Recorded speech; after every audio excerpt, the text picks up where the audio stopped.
గంగాదేవి తన 8 మంది పిల్లల్ని చంపి నదిలో పడేయడం, కురువంశ స్థాపన, హస్తినాపుర స్థాపన, గంగాదేవి శాంతనుని వివాహము, భీష్ముని జననం, వేదవ్యాసుడి జననం ఇవన్నీ పార్ట్ 1లో చెప్పాను. పార్ట్ 1 చూడడం కోసం ఛానల్లోకి వెళ్ళి మహాభారతం పార్ట్ 1 చూడండి, లేదా పైన ఐ కార్డ్స్లో లేదా వీడియో చివరి ఎండ్ కార్డ్స్లో ఇస్తాను, అక్కడి నుండి చూడండి. పార్ట్ 2 మహాభారతం.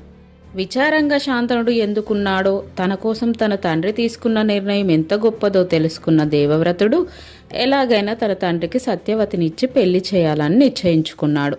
దాశరాజు వద్దకు వెళ్లి తన తండ్రి శాంతనునికి సత్యవతిని ఇమ్మని అడిగాడు. దానికి దాశరాజు ఆమె ఉపరిచర మనువు కుమార్తె అని చెప్పాడు. నా కూతురికి పుట్టిన పిల్లలే హస్తినాపురానికి రాజులు కావాలి, దీనికి ఒప్పుకుంటే తన తండ్రికి సత్యవతినిచ్చి వివాహం చేస్తా అన్నాడు. దేవవ్రతుడు అక్కడి ప్రజల, దేవతల, నది దేవతల మధ్య నాకు రాజ్యం వద్దు, సత్యవతి సంతానమే రాజ్యానికి వారసులని అద్వితీయమైన ప్రతిజ్ఞ చేశాడు. కానీ దాశరాజు ఇది సరిపోదు అన్నాడు. మరి నీకు సంతానం కలిగితే నీ సంతానం రాజ్యం మీద హక్కు కోరితే ఎలా అని అంటాడు. అది విని దేవవ్రతుడు, నేను జీవితాంతం పెళ్లి చేసుకోను, బ్రహ్మచర్యం పాటిస్తాను, నాకు పుత్ర సంతానం ఉండదు అని పంచభూతముల సాక్షిగా భీషణ ప్రతిజ్ఞ చేశాడు. ఈ ప్రతిజ్ఞ విని ఆకాశం కంపించింది. అప్పటినుంచి దేవవ్రతునికి భీష్ముడు అనే పేరు వచ్చింది. ఆ తర్వాత దాశరాజు శాంతనుతో సత్యవతి వివాహం జరిపించాడు. తన కోసం ఇంతటి త్యాగం చేసినందుకు ఆనందపడిన శాంతనుడు భీష్ముడికి ఇచ్ఛామరణం అనే వరాన్ని ప్రసాదించాడు. అంటే భీష్ముడు ఎవరి చేతిలో ఎప్పుడు ఎలా మరణించాలో తానే నిర్ణయించుకోవచ్చు. ఆ తర్వాత సత్యవతికి చిత్రంగదుడు, విచిత్రవీర్యుడు అనే 2 కుమారులు కలిగారు. వారు చిన్న వయసులోనే శాంతనుడు మరణించాడు. భీష్ముడు తమ్ములను పెంచి పెద్ద చేశాడు. చిత్రంగదుడిని చక్రవర్తిని చేశాడు. చిత్రంగదుడు ధైర్యం, యోధభావంతో ప్రసిద్ధి చెందాడు. యుద్ధాలు చేస్తూ, దేశాలు గెలుచుకుంటూ, తన శౌర్యాన్ని చూపుతూ అహంకారిగా మారాడు. అదే సమయంలో స్వర్గంలో ఒక గంధర్వుడు ఉన్నాడు. అతని పేరు కూడా చిత్రాంగదుడు.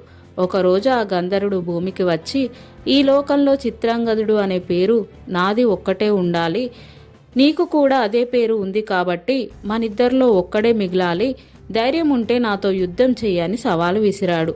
చిత్రాంగదుడు ఆ సవాల్ను ఒప్పుకున్నాడు. వీరిద్దరి మధ్య యుద్ధం హిరణ్యవతి సముద్ర తీరంలో ప్రజలు లేకుండా ఒంటరిగా చేయాలని నిర్ణయించారు.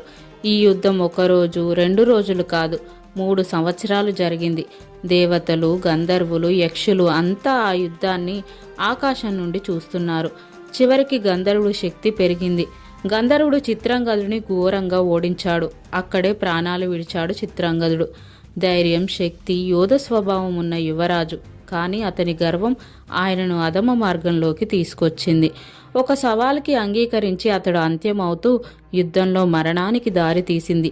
ఇలాంటిది ఒక్కటి కాదు, యుద్ధం, గర్వం, శపథాలు, శాపాలు, అవమానం లాంటి సంఘటనలు మహాభారత వంశ చరిత్రలో కీలకంగా మారాయి. తర్వాత భీష్ముడు విచిత్రవీర్యుణ్ణి రాజుని చేశాడు. కాశీరాజు తన కుమార్తెలు అయిన అంబ, అంబిక, అంబాలికలకు స్వయంవరం ప్రకటించాడు. కాశీరాజు స్వయంవరానికి హస్తినాపుర రాజకుటుంబాన్ని ఆహ్వానించలేదు.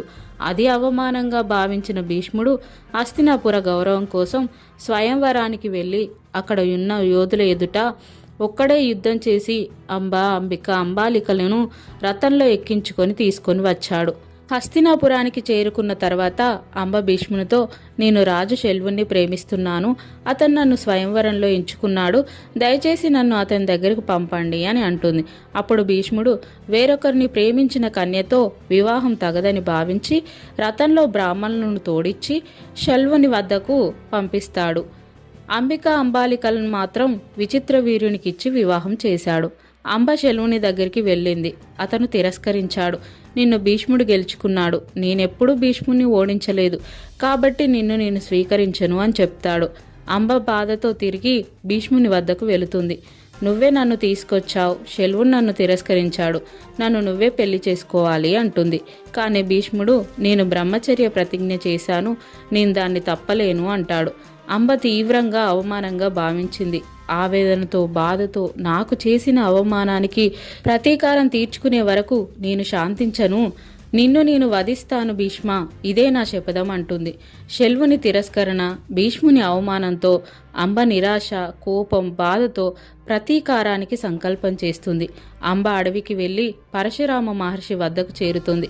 అంబ బాధతో ఆయన పాదాల దగ్గర పడి, ఓ బ్రహ్మర్షి, భీష్ముడు నా జీవితాన్ని నాశనం చేశాడు, నన్ను ఎవరూ స్వీకరించలేదు, అతన్ని యుద్ధంలో ఓడించి నాకు న్యాయం చేయండి అని కోరుతుంది. అంబా, నీ అన్యాయానికి నేను న్యాయం చేస్తాను, భీష్ముని ఎదిరించి యుద్ధం చేస్తాను అని చెప్తాడు పరశురాముడు.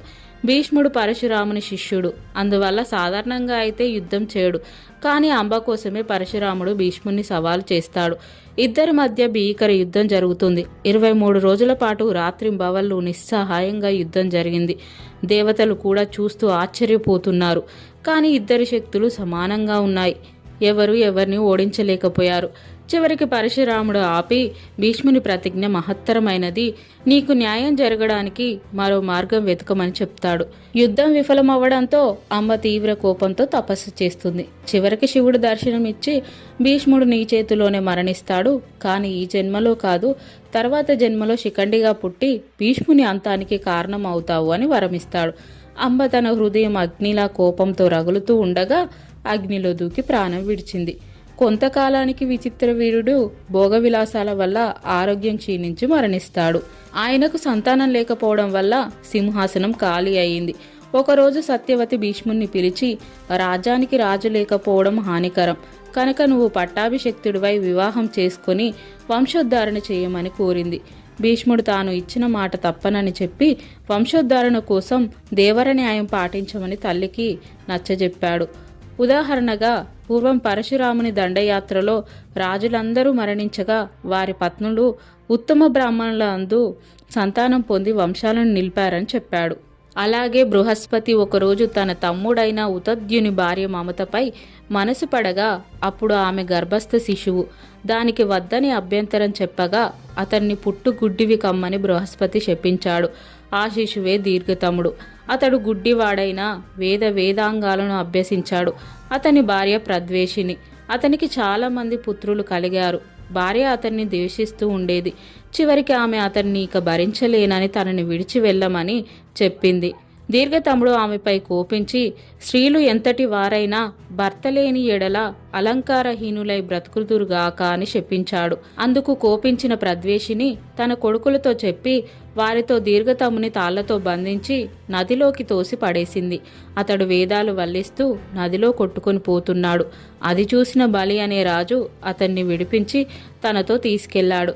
బలి దీర్ఘతమునితో, సంతానహీనుడైన తనకు ఉత్తమ బ్రాహ్మణుడైన నీవు సంతానం ప్రసాదించాలని వేడుకున్నాడు.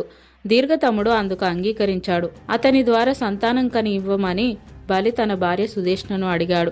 సుదేష్ణ దీర్ఘతముని చూసి అసహ్యపడి అతని వద్దకు తన దాసిని పంపింది.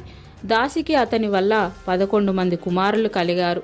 దీర్ఘతముని వలన వారు దాసిపుత్రులను తెలుసుకొని సుదేష్ణను తిరిగి అతని దగ్గరికి పంపాడు. చేసేదేమీ లేక సుదేష్ణ అతని వల్ల ఒక కుమారుణ్ణి కన్నది. అతడే అంగరాజు. కనుక విధి లేని పరిస్థితిలో క్షత్రియులు ఉత్తమ బ్రాహ్మణుల వలన సంతానం పొందడం ధర్మవిరుద్ధం కాదు, అది అనాదిగా వస్తున్న ఆచారమని, కనుక ఉత్తమమైన బ్రాహ్మణుని తీసుకువచ్చి వంశోద్ధరణ మార్గం చూడమని భీష్ముడు సత్యవతితో చెప్పాడు. దీన్నే నియోగ పద్ధతి అంటారు. ఇది ఒక పురాతన విధానం. భర్త చనిపోతే లేదా సంతానం లేకపోతే వంశం కొనసాగించడానికి బ్రహ్మచారి, ఋషి లేదా కుటుంబానికి సంబంధించిన గౌరవపాత్రుడైన వ్యక్తి ఆ ఆడవారితో పవిత్రమైన విధానంలో సంతానం కల్పించడం. ఇది శారీరక వ్యభిచారం కాదు, వివాహ బంధానికి ప్రత్యామ్నాయం కూడా కాదు, కేవలం వంశం కొనసాగించడానికి మాత్రమే.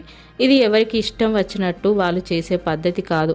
అందులో పవిత్రత, మంత్రాలు, నియమాలు, ఋషుల ఉనికి తప్పనిసరిగా ఉండాలి. భీష్ముడి సలహా విన్న తర్వాత సత్యవతికి తనకు పరాశరుని వలన కలిగిన వ్యాసుడు గుర్తుకు వచ్చాడు. ఆ విషయం భీష్మునికి చెప్పింది. వ్యాసుడు సమస్త ధర్మాలు తెలిసినవాడు, మహా తపస్శాలి, వేదాంగ పారంగతుడు. అతడు నీ తమ్ముని భార్యలకు సంతానం ప్రసాదించగలడు అని చెప్పింది. ఆమె వెంటనే మనసారా వ్యాసుని ప్రార్థించింది. వ్యాసుడు ప్రత్యక్షమై తల్లికి నమస్కరించాడు. సత్యవతి వ్యాసునకు పరిస్థితి వివరించి దేవర న్యాయం అనుసరించి తనకు మనవలను ఇచ్చి వంశోద్ధారణ చేయమని కోరింది. వ్యాసుడు తల్లి ఆజ్ఞను శిరస వహిస్తానని మాటిచ్చాడు. ముందుగా పెద్ద కోడలైన అంబికను వ్యాసుని వద్దకు పంపగా ఆమె నల్లని జటలతో భయంకరంగా ఉన్న వ్యాసుని చూసి కండ్లను మూసుకుంటుంది. అందువలన ఆమెకు మహాబలవంతుడైన కుమారుడు గుడ్డిగా పుట్టాడు. అతడే ధృతరాష్ట్రుడు. రెండవ రోజు రెండవ కోడలైన అంబాలికను పంపగా ఆమె వ్యాసుని తేజస్సుకు భయపడి పాలిపోయినందువలన ఆమెకు పాండువర్ణంలో కుమారుడు కలిగాడు. బలహీన శరీరంతో పుట్టాడు. అతనే పాండు. అంబికకు గుడ్డివాడు కలిగినందుకు దుఃఖించిన సత్యవతి తిరిగి అంబికను వ్యాసుని వద్దకు పంపింది. అంబిక అత్తగారి మాట కాదనలేక ఒప్పుకున్నా అందుకు ఆమె మనసు సమ్మతించక తన దాసిని అలంకరించి వ్యాసుని వద్దకు పంపింది. ఆ దాసి చాలా ధైర్యవంతురాలు. అందుకే దాసికి మాండేవ మహాముని శాపం అందుకున్న యమధర్మరాజు కుమారునిగా జన్మించాడు. అతనే విదురుడు. మాండవ్యముని శాపం ఏంటో తెలుసుకుందాం. మాండవ్యముని ఊరి వెలుపల ఆశ్రమం నిర్మించుకొని ప్రశాంతంగా తపస్సు చేసుకుంటున్నాడు. ఒకరోజు కొందరు దొంగలు రాజధనాన్ని అపహరించి వెళ్తుండగా రాజభటులు వారిని తరుముతారు. వారు మాండవ్యముని ఆశ్రమంలో దాక్కున్నారు. రాజభటులు వచ్చి ఇటుగా ఎవరైనా దొంగలు వచ్చారా అని మాండవ్యుని ప్రశ్నించగా మౌనవ్రతంలో ఉన్న ముని జవాబు చెప్పలేదు. రాజభటుల ఆశ్రమంలో ప్రవేశించి దొంగలను పట్టుకొని మాండవ్యునికి వారితో సంబంధం ఉన్నదని అనుమానించారు. వారు మునిని బంధించి రాజుగారి ముందు నిలబెట్టారు. రాజుగారు దొంగలకు మరణశిక్ష విధించి వారితో సంబంధం ఉన్నదని అనుమానించి మాండవ్యునికి ఇనుపశూలం మీద కూర్చోబెట్టమని శిక్ష వేశాడు. అందుకు భయపడని మాండవ్యుడు తన తపస్సుని కొనసాగించాడు. ఒకరోజు రాత్రి కొంతమంది మహర్షులు పక్షి రూపాల్లో అక్కడికి వచ్చి మాండవ్యుణ్ణి చూసి మహానుభావుడైన నీకు ఈ శిక్ష ఏమిటి అని ఎవరు చేశారని అడిగారు. అందుకు ముని అది తన పూర్వజన్మ పాపమని అందుకు ఎవరిని నిందించవద్దని చెప్తాడు. ఈ విషయం భటులు విని రాజుగారికి చెప్పారు. రాజుగారు వెంటనే క్రిందికి దింపించి అతని శరీరంలోని శూలం తీయమని చెప్పాడు. శూలం అతని శరీరం నుండి అస్సలు బయటికి రావడం లేదు. దాంతో శూలాన్ని నరికించగా శరీరంలో కొంత భాగం మాత్రం మిగిలిపోయింది. ఆ తర్వాత అతను ఆనిమాండ్యవుడు అనే పేరుతో ప్రసిద్ధి చెందాడు. ఆ తర్వాత యమపురికి వెళ్ళాడు. మాండ్యవుడు యమధర్మరాజుని మహారాజు ఈ శిక్ష వేయడానికి కారణం ఏమిటని అడిగాడు. యమధర్మరాజు మాండవ్యునితో మహాముని నీవు చిన్నతనంలో తూనీగలను పట్టుకొని ఆనందించేవాడివి, అందువలన ఈ శిక్ష అనుభవించావు అన్నాడు. అది విన్న మాండవ్యుడు కోపంతో 14 ఏళ్ల వరకు పిల్లలు ఏమి చేసినా తెలియక చేస్తారు. అందువలన ఇక మీదట 14 ఏళ్ల బాలురు చేసే తప్పుకు ఫలితం వారిది కాదు. వారికి ఎవరైనా అపరాధం చేస్తే అది మాత్రం వారిదే అవుతుంది అంటాడు. కానీ యమధర్మరాజా నేను బాల్యమందు తెలియక చేసిన ఇంత చిన్న తప్పుకు ఇంత పెద్ద శిక్ష విధించావు కనుక నీవు శూద్ర గర్భం నందు జన్మించదవుగాక అన్నాడు. ఆ కారణంగా వ్యాసుని వలన యమధర్మరాజు దాసీ గర్భంలో విదురుడిగా పుట్టాడు. తర్వాత ఏం జరిగింది? పాండురాజుకు వచ్చిన శాపం ఏమిటి? అంధుడైన ధృతరాష్ట్రుడు రాజు ఎలా అయ్యాడు? పాండవులు కౌరవులు ఎలా జన్మించారు? నెక్స్ట్ పార్ట్ కోసం వేచి చూడండి. ఈ వీడియో నచ్చినట్లయితే వీడియోని లైక్ చేయండి, మీ ఫ్రెండ్స్కి షేర్ చేయండి, మా ఛానల్ని సబ్స్క్రైబ్ చేసుకోండి, పక్కన గంట సింబల్ వస్తుంది నొక్కండి, నోటిఫికేషన్ ఆల్ సెట్ చేసుకోండి.